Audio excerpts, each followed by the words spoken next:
By Moshe Otero. A couple of thoughts this early morning as we look into the Parsha of Yehi. He lived in looking at the life of Yaakov Avinu, our forefather, Yaakov. One of the things that we are seeing throughout the world is a reaction of how the world is reacting to the very marvelous acts of God in nature. And the person posted this, because we have a government that doesn't recognize science.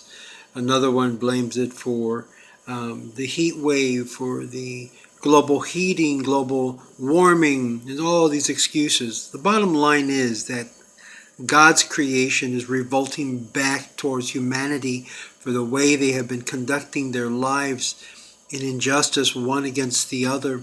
And all of this is not traceable back to global warming, obviously. And those who wish to blame global warming for all the problems that are facing the world are basically dismissing the reality that there is a God that creates and rules his world and does as he desires fit. And that when disaster hits, the first thing that we as human beings ought to do is to reflect, God, why is this happening? Instead, we blame everything on things that we can try to handle in order to excuse the blame of our own personal conduct. My friends, we are in a state of a decision to make in this country. We're seeing so many things happening left and right that it is really shocking. We're seeing what's happening in Israel, how terrorism is taking hold, and just no one gives a darn about what is happening in Israel. They see people being murdered on a daily basis by people who claim to be the Muslim representation of the religion, and in fact what they're representing is pure evil. And this is what was introduced into our country, as Mr. West so poignantly pointed out in a recent chat that he had, in a pro-Muslim cleric spoke, and he basically cut him up to pieces in his chat. Watch it on YouTube, an incredible chat. Yet we still ask ourselves, how is it possible that after 9/11, that this country goes ahead and votes for a leader of our country who happens to be the very representation of that power that came to destroy and attack the 9/11 towers? This to me is one of the most mind-boggling issues that no one has spoken about. And yet we are continuing to the same process. But some will say, well, he was never a Muslim, he was a Christian.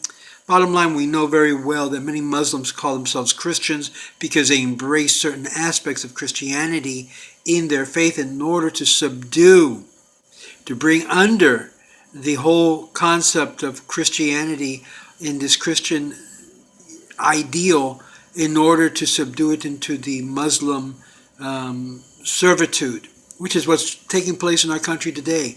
You're seeing politicians that are now becoming elected into office who happens to be of the Muslim persuasion of such an extent, not just a basically calm, collected, you might say liberal Muslim. No, radical Muslims are taking power in different places in this government. And slowly but surely, this was all introduced right after this country suffered a major, powerful attack on its country through the Twin Towers in New York. And I've really got to call on Jews and also non-Jews to wake up to this reality. Our country is facing a major enemy, and it has the face of Americans. Unfortunately, these Americans have been dressed up as Americans, and yet they have been given all the rights of Americans, but their ideology is contrary to the American lifestyle, my American Christian Judeo ideal, because their ideal is to come and destroy and take over, to conquer from within.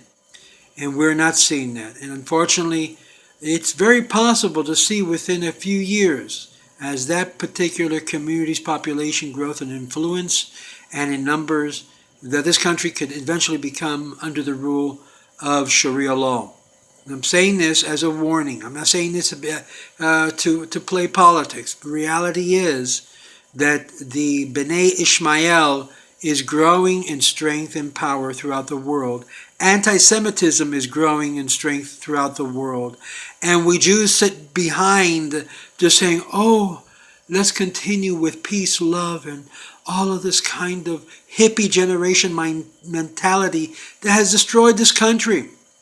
Keep on smoking this liberal agenda that you continue to smoke on a daily basis, what they call now progressive movement. It's nothing but digressive movement.